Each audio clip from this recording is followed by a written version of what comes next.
Place maintenant à la chronique culture de 64 minutes. C'est avec Estelle Martin et pour commencer, l'inauguration de la Philharmonie à Paris.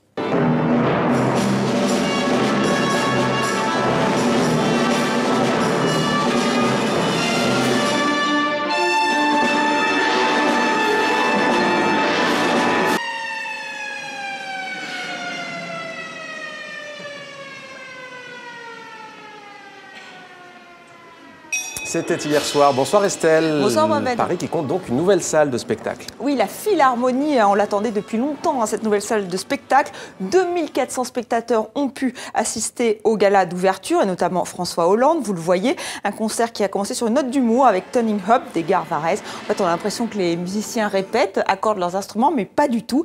Et ensuite, c'est allé crescendo et on a pu apprécier cette acoustique exceptionnelle. La Philharmonie veut concurrencer avec les plus grandes salles de concert au monde. C'est Jean Nouvel qui a créé cette bâtisse. Alors, il n'était pas à la soirée d'ouverture. Il trouve que le bâtiment n'est pas encore terminé. Mais François Hollande, je vous le disais, était bien là. Et cette soirée a été dédiée aux victimes des attentats de Charlie Hebdo notamment. Et il est revenu sur la notion de culture. On l'écoute. C'est la culture que les terroristes voulaient atteindre. La culture parce qu'elle est insolente, parce qu'elle est irrespectueuse, parce qu'elle est libre, parce qu'elle est humaine. Tout le contraire de l'obscurantisme, du fondamentalisme, du fanatisme.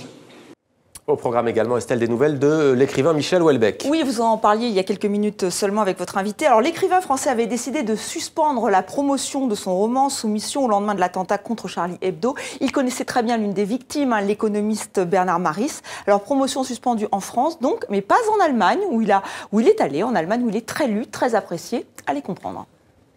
Au programme aussi, Estelle, vous avez déniché pour nous une anthologie des bourdes et autres noms. Un petit mot des Oscars. Vous savez qu'ils ont dévoilé la liste des nominés. On l'attend tous, surtout vous. Alors, qui est en lice pour l'Oscar de la meilleure actrice? Vous n'allez pas le croire. C'est une surprise. Marion Cotillard, la Française qui a déjà décroché la fameuse statuette. Donc, elle est en lice pour le film des frères Dardenne, les frères belges, 2 jours, 1 nuit. Sur la liste, on retrouve aussi le compositeur français Alexandre Desplat, nominé 2 fois. Et enfin, Timbuktu, film dont nous sommes partenaires, TV5 Monde est fier de l'être. Il est en compétition pour le meilleur film étranger. La Suisse, elle, est en compétition avec un court-métrage. J'ai failli oublier les nominations. Dis donc, Estelle. Alors, qu'est-ce que vous nous avez déniché? Une anthologie des bourdes et autres curiosités de la chanson française. Oui, elle est signée Alistair et il s'y connaît en chanson, souvenez-vous. Qu'est-ce qu'on va faire de toi? Qu'est-ce que t'as dans la tête? Tu ne sais que danser.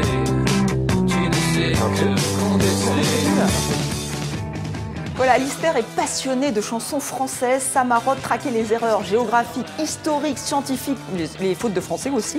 Et il adore le répertoire des années 70-80. Donc, qu'est-ce qu'il a fait? Il a écrit cette anthologie des bourdes et autres curiosités de la chanson française. Nous avons feuilleté avec lui ce livre paru aux éditions La Tango. Elle était seule dans la maison, c'était fin août, début juillet. Fin août, début juillet, c'est quand même pas mal parce que elle est vicieuse cette phrase en fait. Je vous dis, la première fois que je l'ai entendue, il a fallu 2 fois. Je me suis dit mais il y a un problème. Mes bien chers frères, mes bien chères sœurs, reprenez avec moi tout ce cœur. Il y a aussi alors ce que j'appelle liaison dangereuse. C'est-à-dire les mauvaises liaisons. Donc la plus célèbre, c'est celle d'Eddie Mitchell dans Pas de boogie woogie. Reprenez avec moi tout son cœur. Là, c'est pareil, on réécoute, on se dit mais ce n'est pas possible.